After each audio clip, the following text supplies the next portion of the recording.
morning and thank you for joining us today for this webinar in which we'll be discussing the new Learning and Skills Assessor Apprenticeship. My name is Amanda and I'll be joined by my colleagues Claire, Liz and Jill throughout this morning's session. Before we make a start, there are a couple of points of housekeeping. As we're recording the session, your sound has been muted, but we're happy to open up the microphones at the end if you have any questions. Also, as we go through the session, you can post any questions in the Q&A box or the chat box, and we'll either address them as we go through or at the end of the session. Okay, so what will we be covering this morning? We'll be introducing our team. So this project is a collaboration between Real Training and Sporting Futures Training, and we're both part of the same Real Group organisation. We'll look at why apprenticeships are a great option, and in particular, how the Learning and Skills Assessor Apprenticeship can benefit your setting. We'll be giving you an overview of the apprenticeship and then also discussing a little about the funding options using the apprenticeship levy, and then wrapping up with the steps for applying for the apprenticeship and answering any questions that you have. So a little about us. So Real Training has been a leader in the field of online training since 2004. Our courses are online by design, which means they've been designed from the ground up in order to be online. We deliver a variety of online courses and postgraduate qualifications with a particular focus on special educational needs, and have helped thousands of educational professionals to develop their skills and knowledge over the years. One of our most popular courses is our CSET qualification, which is the Certificate of Competence in Educational Testing. You'll hear a little more about this later as it's accessible through the Learning and Skills Assessor Apprenticeship. The company was founded and is still run by educational psychologists, which helps us to ensure that we meet the needs of the delegates that choose to study with us. Jill, would you like to introduce Sporting Futures? Yes, thank you, Amanda. Right, morning everyone. My name is Jill Eaton. I'm co-director of Sporting Futures Training. Very fortunate that we became part of the Real Group back in 2022 because we align really closely with their ideals and ethos. We're an Ofsted outstanding training provider. We've been around since 2011, and we're also a national award winner through AELP FE Week for Education and Childcare, up against all the colleges. So that's quite a remarkable kind of feat to actually become that national award winner last year as well. We have been going, as I say, since 2011. We're established and we are on the register of training providers, all teachers by trade, and we recognise the challenges that are in schools at the moment, and the opportunities that come across with this Learning and Skills Assessor could potentially provide a great new innovative way for primary schools to look at that educational testing. So I'm just here in the background to answer all things apprenticeships, and I will be speaking again in a little bit. Thank you. Thanks, Jill. Okay, so there are a number of benefits that apprenticeships can offer to all organisations, but also particularly schools. So they offer a cost-effective way to upskill team members, and that's because funding is available through the government via the apprenticeship levy, and therefore you can save money on training costs, even if you're a non-levy school. We'll explain a little bit more about this one later on. Apprenticeships can also help you to demonstrate your commitment to staff development and providing new opportunities for your team, in addition to developing skills that are useful for your setting. This can also help to improve staff morale and motivation. By offering apprenticeships and outlining the professional development you offer to your members of staff, you can also attract new employees and give your existing staff the opportunity to develop their skills and progress their careers. This can help to tackle staff turnover. Additionally, apprenticeships can help you to meet the changing demands within your setting. By upskilling your team, you can ensure that you have the skills and knowledge you need to deliver the best quality education to all of your students. And additionally, once on the apprenticeship, any of your team members that take part will have the opportunity to network with other apprentices and settings across the UK. This can be beneficial both for the apprentice themselves, as they can gain new insights and perspectives from working with other apprentices, and it can also be useful for the school, as you can benefit from gaining some knowledge and experience from other schools as well. I'm now going to pass over to Claire for the next section. Thank you so much. Good morning, everybody. So I'm Claire, and I've been part of the design and the delivery of this apprenticeship. And prior to that, I was a primary school teacher for 15 years, which means I've been able to kind of approach this apprenticeship with my teacher hat on, with an understanding and some experience of the huge challenges that schools are facing with meeting the diverse needs of lots of learners, especially since the pandemic, where the landscape has really changed quite dramatically. So I'm going to, over the next few minutes, just hopefully tell you a little bit about how this apprenticeship can help make a real difference to your learners and to your schools. So to start with, it's rooted in psychometric educational testing. So I thought it would be worthwhile to tell you a little bit about what that is. So on the screen here, I've just got the main kind of things that psychometric testing does. So it can measure a student's cognitive abilities, personality traits and interests, assess a student's strengths and weaknesses, identify areas where they need additional support, and help you make informed decisions about their learning. The psychometric testing is a really valuable tool in a number of ways, particularly with the rise of SEN students in mainstream classrooms. It can help schools identify students who are struggling academically or who may be demonstrating a potential learning disability. The early identification can help ensure that these students receive the support that they need to succeed. It can help you learn more about a student's learning styles and learning needs. And this information in turn can be used to adapt your teaching methods and make sure that all students are reaching their full potential. It can help you understand a student's motivations and where they may be disengaging with their learning. Excuse me. And it can contribute to a child's educational well-being because it will give you an understanding of the whole student, not just them as an academic entity, but actually the student as a whole, their needs, their desires, their motivation, and their engagement. Psychometric testing is an additional assessment tool. So the wonderful thing about it is it can be used alongside your current testing measures. And the benefits of these tests in practice is that unlike kind of the generic termly assessment schemes, it can be selected individually for students, and it can be conducted throughout the year. So not just on an end of term basis or an end of year basis, but consistently throughout the year, you know, to measure a changing picture, and it can contribute to the overall assessment of the child. If we go to the next slide, I can show you a little bit about what bringing education and assessment in-house will look like. So essentially on the screen here, we've got the skills that will be acquired by the apprentice. And this is how they would all fit together in the workplace, in the school. So this process here on the screen would be conducted by the staff member who has completed the apprenticeship. Now, this might be the SENCO themselves, or it could be somebody who you're looking to support the SENCO, but essentially whoever completes the apprenticeship will have the skills to fulfill these areas on the screen. So with that, you would start with the kind of testing element itself. So you would have the skills and the expertise to select the appropriate test according to a child's individual needs. So it's not generic testing, it would be selected for the individual child. And you would know how to plan that and to administer it correctly according to Equality Acts and data legislation and things like that. After that, you would have the skills to interpret these accurately. So this would help make your assessment really, really tight. And you would really understand the outcomes for your individual student. You would have the skills to then report on these, so both orally to the student, colleagues, parents, but also as an official written report that can be shared with both internal and external staff. The unique thing and brilliant thing about this apprenticeship as well is that there's also a post-testing element that is covered. So once you have the skills to conduct a test securely and accurately, you will also be given some post-testing knowledge and understanding. So, for example, you'd be able to plan some evidence-based intervention to meet the child's needs based on the outcome of their test. And you'll be given kind of resources and ways to access pastoral advice to give them further care after they've taken the test with you.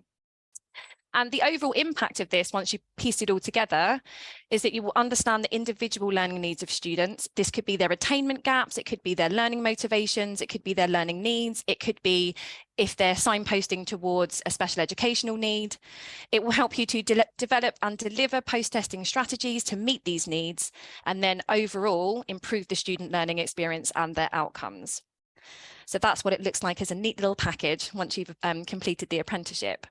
If we go on to the next slide, I can talk to you a little bit about who this could be good for. So with current class profiles, you may already have a student in mind that you feel might benefit from this. But to help just to highlight the kind of children that would benefit from this, I can offer a few cases. So we have the children who look like they may be demonstrating a possible special educational need. I must highlight here that psychometric testing doesn't allow you to assess for special educational needs, but it will help you to assess where their gaps, their needs and their priorities are, but you wouldn't be able to give a diagnosis at the end.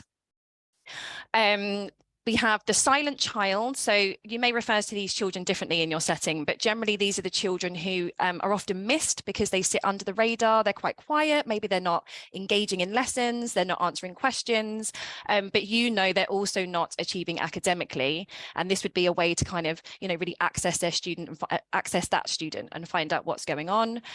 You've got the children who lack engagement, maybe those that are unmotivated, those that are struggling academically, presenting low progress, and you're not quite sure why. And this would be a toolkit for you that would enable you to really get into the root of some of the issues that are underlying there and going on. In my own experience, lots of children are denied the opportunity to have their needs properly assessed due to the increasing demands in schools. And often the panic for these children on the screen here can happen towards the end of their primary school career when they're starting to get ready for secondary school, and maybe staff or parents or the children feel like actually they're not ready. And really, if you've got the skills from this apprenticeship to kind of conduct psychometric testing early on and throughout their school career, it should kind of avoid that panic at the end, because their needs would be catered for throughout their school journey rather than just before they're going off to secondary school. And with that, I'm going to hand over to Liz now. Thank you, Claire. Hi, everyone. My name's Liz, and I've been working closely with Claire, you've just heard from, in our products and services team. So essentially, whilst supporting these children and driving impact in the classroom, the apprentice will also develop valuable knowledge, skills and professional behaviours to help improve relationships with key stakeholders. So by being able to carry out a lot of the educational testing in-house, it means that as a school, you will be able to better focus your money and time spent with your external professional network into more meaningful support for the children. The apprentice will be able to speak the same language as these professionals, meaning that they will better understand the professionals' written reports and be able to translate these to the classroom and support staff. You know, let them know what this means for the child's learning with ease. And they will also learn how to improve communication with parents and family members of the child. So how to feedback findings from the testing so that the parents are confident that you understand their child's needs and that the school offers a safe, supportive and positive learning environment for their child. So I think on the next slide, please. If it sounds like these skills and support would be useful in your setting, you're probably keen to understand a little more about how the apprenticeship is delivered and who it's suitable for. So on this slide, we outline two sort of study options available.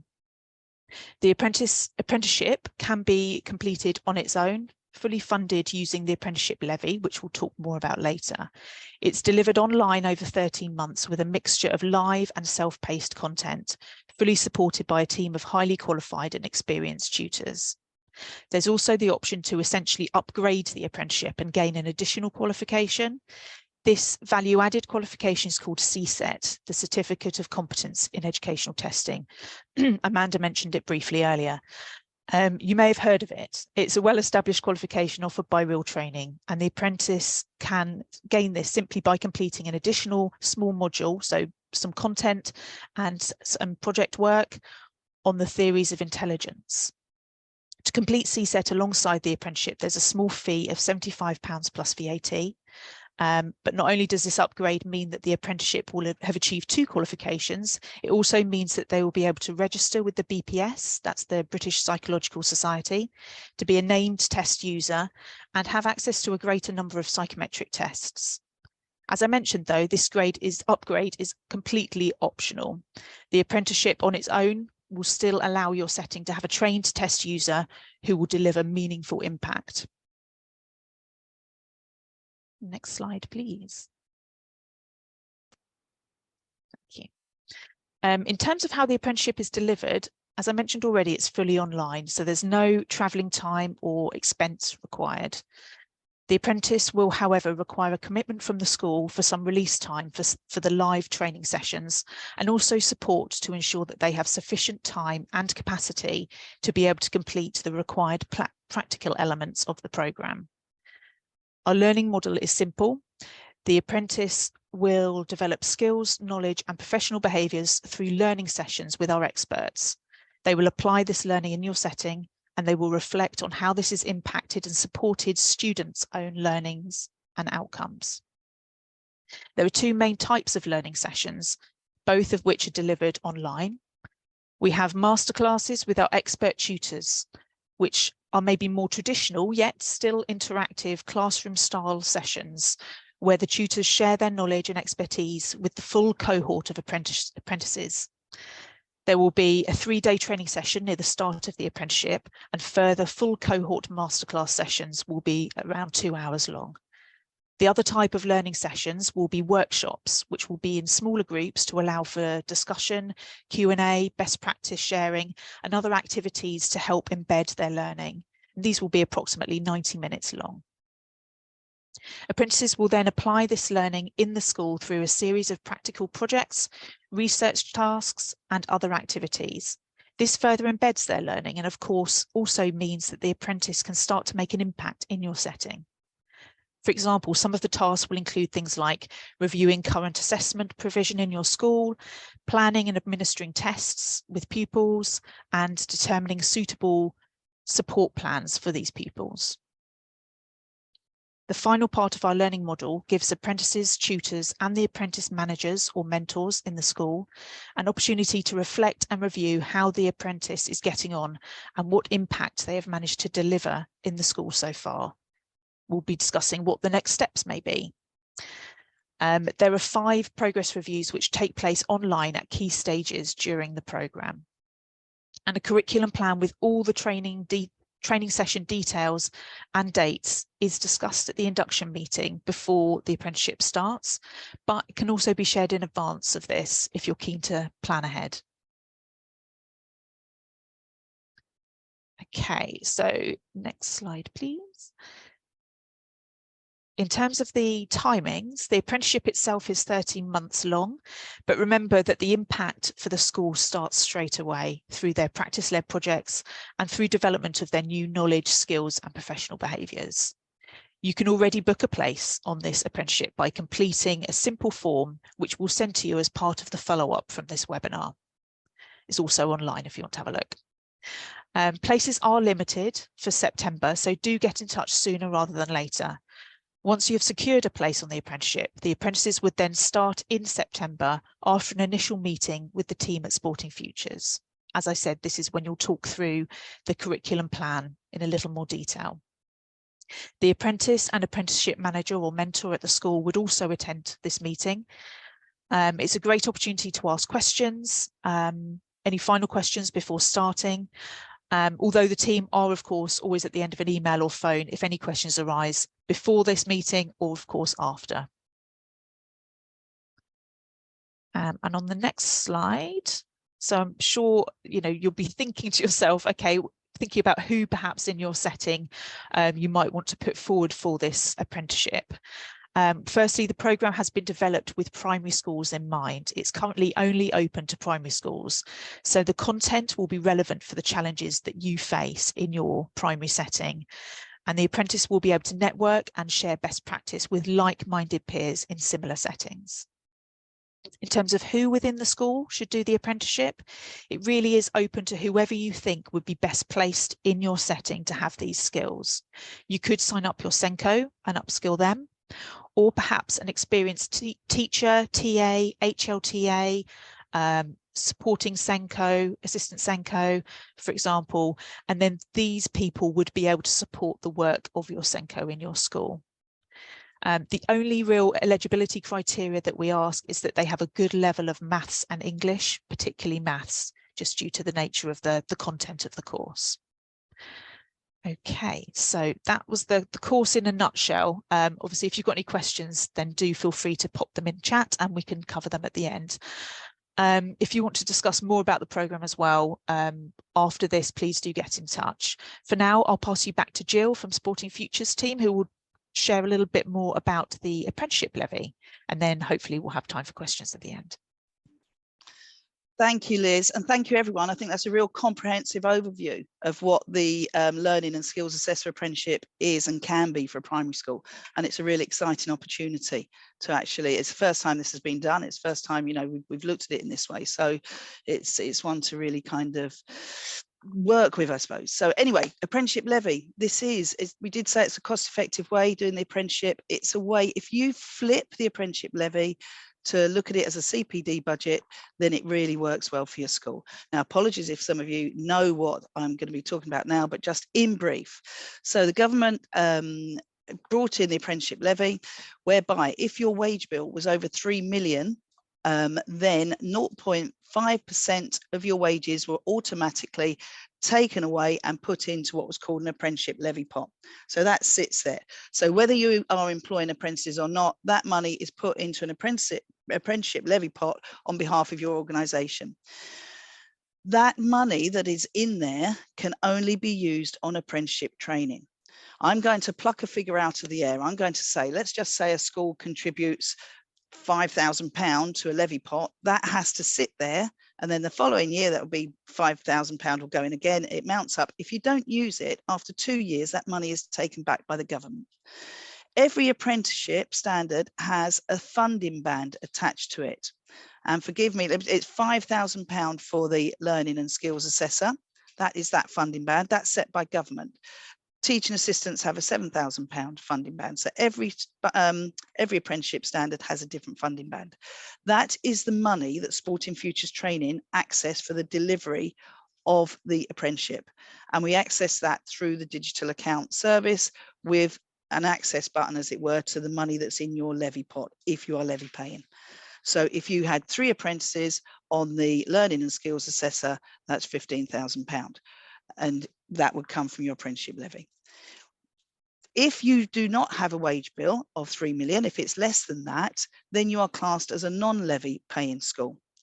And that would mean that you still can have apprenticeships. You're not having money taken by the government and put in an apprenticeship levy. You're not paying into that, but you would need to contribute to that apprenticeship standard.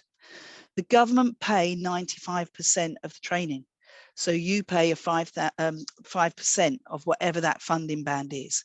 So if it's a £5,000 standard, you're looking at a £250 contribution. The upside to this is that's the worst case, £250 if we're looking at what you're paying. But the upside is that potentially we have relationships with large organisations who've got money left in their pot, levy pot, and we get what's called, they can gift that money as transfer to those non-levy organisations. So potentially we can find someone who will pay that £250 for you, or if you're doing the teaching assistant, £350, whatever it is. Okay, so that is it. But there are any questions relating to the levy side, just please signpost our way and we can navigate that for you and support you with that. Thank you.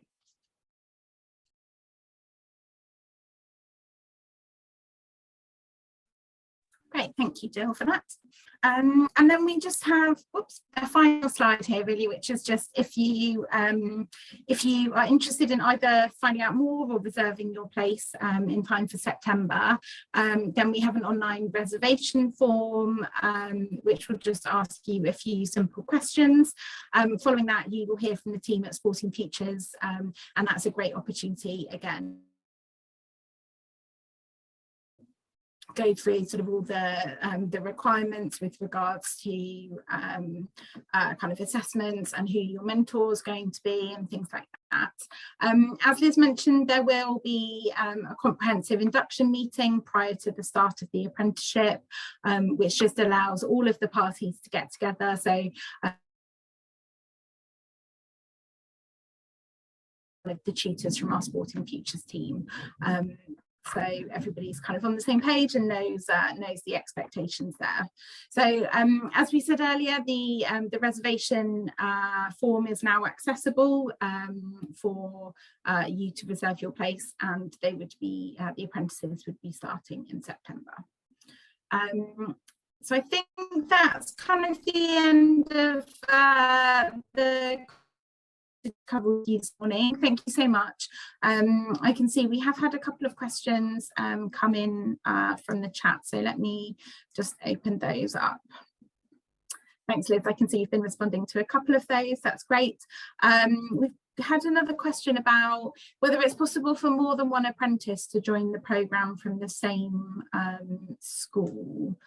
Liz, do you maybe want to take that one? Yeah, of course. The answer is yes. So you can have, as long as the funding is there, which it should be, then yeah, that's no problem at all. You can put more than one person through the apprenticeship. Okay, that's great. Thank you. Can I also add to that, please, that with the apprenticeship levy, so it depends if you're a local authority school. The chances are, if you're a local authority school, depending on the local authority, they will allow you to access as many apprenticeships, apprentices for your school as possible. So that's something to consider. The other side of it is, even if you are a levy paying school and your levy pot runs out, the worst case scenario is that whatever residue there is of the training cost, whatever, you pay 5% of it. So 250 would be the most, but if some of that has been paid already, you know, it's complicated, but that would be the most you'd ever pay. Thank you for that, Jill. We've had another question about whether there'll be a cohort starting in January. So for those people that perhaps are maybe not quite ready for September. Can I come back to you, Liz? Yeah, I was going to say yes, that is the plan, that we would have another cohort in January. So yes, that will be going on, you know, be able to book for that at some point as well. If that's something that people are interested in, then, you know, it's useful maybe to let us know now as well, and then we can start to sort of build a waiting list essentially for when that kind of then opens, and we can then inform you when the booking form is ready. Okay, that's great, thank you. And this wasn't a question, but I did wonder if Jill, maybe you wanted to say a little bit about some of the other apprenticeships that we offer, because there is one in particular which is kind of directly linked to this one. So yeah. Yes, thank you, Amanda. Yeah, definitely. The using of apprenticeships and the levy, it gives you free training basically. The most obvious one for us that schools would really be in need of at the moment is that additional support in the classroom. We deliver the level 3 teaching assistant with a SEND focus. We clearly link really closely with Real Group, so that whole kind of SEND area we work and focus on that. So we do the teaching assistant with SEND focus, and we've been doing it successfully now for however many years. The upskill of your existing staff is one that is just, you know what, it's free CPD, and you can get a consistent message across your team.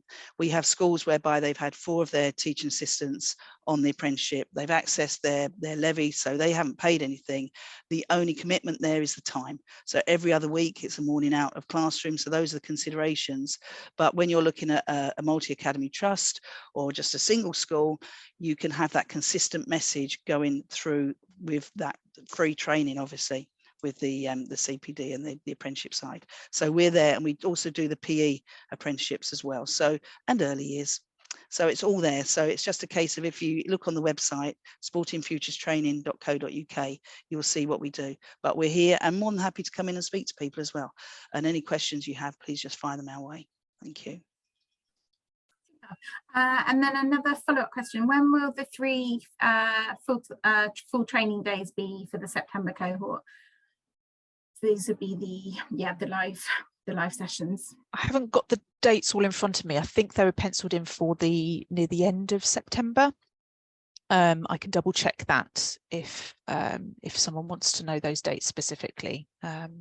So yeah, maybe if we share our email addresses afterwards, I know we'll be sending a follow-up. So yeah, I can respond to that one to double check. Thank you. Okay, so that looks like the all the questions that have been coming in. As we said, we will send a follow-up email after this morning's session, just so that you've got our contact details and can get in touch if there have been any additional questions. But thank you so much for joining us this morning. I hope you've found it useful and a good opportunity to learn a little bit more about how apprenticeships could fit into your schools. So yes, thank you very much, everybody, and have a good day.